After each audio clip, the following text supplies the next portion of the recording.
नमस्कार। इस वक्त हम मुजफ्फरनगर के जीआईसी ग्राउंड में मौजूद हैं और यहाँ पर किसानों का आंदोलन चल रहा है लगभग 12 दिनों से।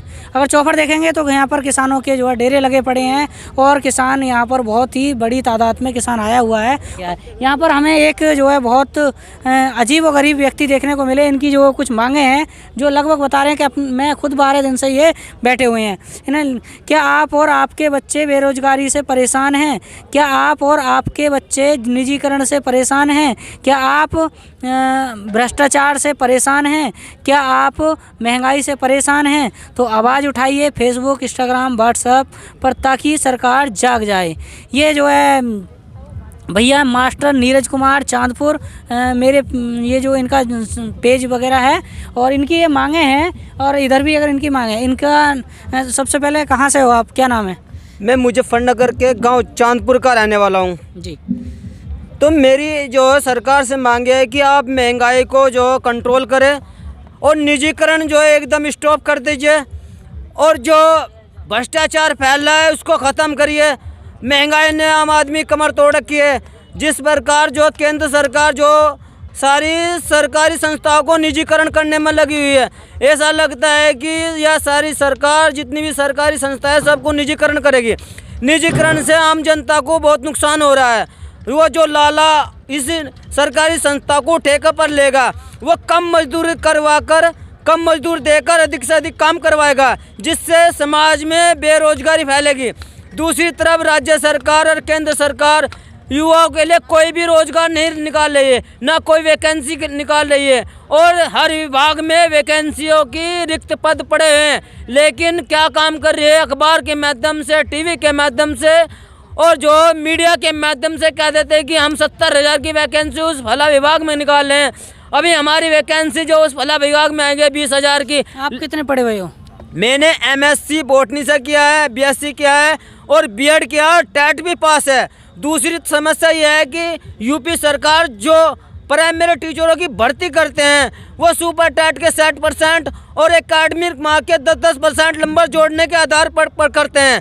जिनके एकेडमिक मार्क अच्छे होते हैं उनको नौकरी मिल जाती है, अर्थात high school, inter, BA, BEd के अंक जोड़ते हैं 10% और सुपर टेट में अगर किसी व्यक्ति ने अच्छा काम भी किया, अच्छे लंबी रहे, तो नौकरी नहीं मिलती। तो मैं कह रहा कि जब आपने दो परीक्षा ले रखी है, एक यूपी टेट दूसरा सुपर टेट, तो आप यूपी टेट और सुपर टेट के अंकों के आधार पर मेरिट बनाएं और उसके आधार पर पोस्टिंग दें, नियुक्ति दें, ताकि किसान के, मजदूर के सभी बच्चे इसमें फाइट करके सरकारी प्राइमरी टीचर बन सके। दूसरी तरफ आप देश को गुमराह कर रहे हैं। 1914 से लेकर 2014 से लेकर 2019 मोदी साहब आप देश के खर्चे से घूमे, कभी भला देश में जा रहे, कभी वहाँ देश में जा रहे, कभी उस देश में जा रहे। कहने का मतलब था कि मैं विदेशी कंपनियों को भारत में लाऊंगा और यहाँ फकीर हैं, वो तो फकीर हैं, वहाँ की कंपनियों को भारत में लाऊंगा, लाखों लोगों को रोजगार मिलेगा। लेकिन जैसे ही वे विदेशी कंपनी वाले यहाँ आए, उन्होंने कहा कि भारत की भौगोलिक स्थिति हमारे धंधे के खिलाफ है, हमारे इंजीनियर यहाँ लिविंग नहीं कर पाएंगे, हमें यहाँ कच्चा माल सस्ते में नहीं मिलेगा, यहाँ के मजदूर महंगे हैं, इसलिए हम यहाँ कंपनी नहीं लगा सकते। तो मोदी साहब आपने देश का इतना बड़ा खर्चा किया, पूरे वर्ल्ड में इतना बड़ा खर्चा किया, वो हिसाब कौन देगा? आप जो युवा को वहाँ रोजगार नहीं मिला, तो मैं कहता हूँ जब आप 2019 में फिर जीते, ये मैं नहीं पता कैसे आप कैसे तिकड़म कर लेते हो, किस हिसाब में आप जीत जाते हैं। लोग आपसे इतने नाराज हैं फिर भी आप मशीनों में गड़बड़ करके जीत जाते हो। दूसरी तरफ जैसे ही आपने घूमना बंद किया, आप तरह तरह के कानून लाकर आम जनता को परेशान कर रहे हो। अभी आपने हाल ही में अग्निवीर योजना लाए, 5 साल की नौकरी कर दिया आपने। कहे में कि ये जो आर्मी में, मैं कहता हूँ जब आपने आर्मी की 5 साल की नौकरी कर दी तो लोकसभा का कार्यकाल 3 साल क्यों नहीं करते, ताकि प्रत्येक व्यक्ति को सांसद बनने का मौका मिले, प्रत्येक व्यक्ति को मुख्यमंत्री, प्रधानमंत्री बनने का मौका मिले। लेकिन आप तो कहें कि मेरा ही बाप का सब कुछ मैं ही करने वाला।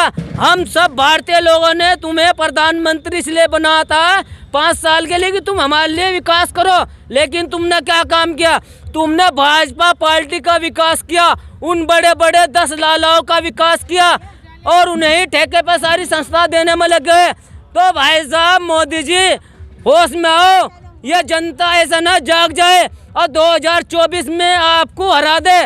दूसरी तरफ आप कहीं आप जीएसटी लगा रहे, कई तरह तरह के कानून से लगा रहे और नए नए उत्पाद हो जाए, कभी बाजार बंद हो जाता है आपके। आप जब नए नए कानून लगाते हो, नए नए कानून निकालते हैं तो आम जनता उसके खिलाफ विरोध करती है और बाजार बंद हो जाते हैं, सड़कें बंद हो जाती है, घायलों को अस्पताल पहुंचने में दिक्कत होती है। तो आप तो सरासर भारत की जनता को परेशान करने के लिए पैदा हुए। यदि आप अपने आप को सुधार करना चाह रहे तो अपने कार्यशैली में सुधार करें ताकि आम जनता खुशहाल हो सके। जिस सपने को देख कर आम जनता ने आपको वोट देता, वो सपना आप भूल चुके हैं, वो सपना नहीं कर रहे आप साकार। लोग कहते थे अब विकास होगा, जो 70 साल में नहीं हुआ वो विकास होगा, लेकिन आपने क्या काम करा? 65 रेलवे स्टेशन एक लाला को जो ठेके पर दे दिए, लाल किला ठेके पर दे दिया, 50 ट्रेनें ठेके पे दे दिए। वे स्टेशन जो बम्बई दिल्ली बड़े बड़े स्टेशन उन्होंने अपने ठेके पे दे दिया और वे उसे अपनी मर्जी से चलाएंगे। तो मोदी साहब अगर आपने ये काम बंद नहीं किया, लोगों के हित में काम बंद नहीं किया, मुझे नहीं लगता 2024 में लोग आपको पसंद करेंगे। दूसरी तरफ आपने शिक्षा का तहस नहस कर दिया। प्राइमरी टीचरों की भर्ती में अभी प्राइमरी स्कूलों में टीचरों की भर्ती नहीं, स्कूलों की कमी, वहाँ आप भर्ती नहीं निकाल दे, ना टीचर है, वहाँ से एक टीचर 5-5 क्लास थाम रहा है। आप टीचरों की भर्ती क्यों नहीं निकालते? यूपी पुलिस में पूरे थानों में पुलिस फोर्स नहीं है, वहाँ ना तो आप पुलिस में भर्ती निकाले हैं। आर्मी में एक भर्ती निकाली थी मुजफ्फरनगर में, उस समय जो बारिश पड़ रही थी, बारिश में आपने बच्चों को तोड़ाया, किसी के पैर टूट गए, किसी का हाथ टूटे, किसी की छाती में चोट आई, लेकिन क्या काम, तुम तो मासी बट्टे बट्टे अपना पेंसिल घुमाओगे।